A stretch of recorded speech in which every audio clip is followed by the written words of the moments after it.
ఈ రోజునాడు గౌరవనీయులు మన రాష్ట్ర ముఖ్యమంత్రి వర్యులు రేవంత్ రెడ్డి గారు,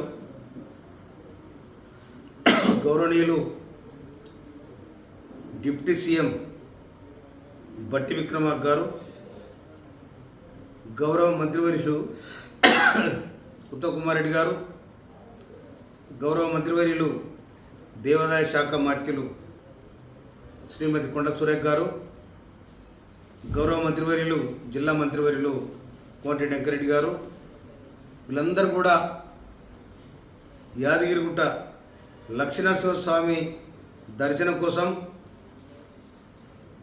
అక్కడున్న అయ్యగారుల ఆహ్వానం మేరకు సీఎం గారితో పాటు వీళ్ళందరూ రావడం జరిగింది. పూజ సందర్భంగా అందరూ ఒకటే లైన్లో కూర్చున్నారు.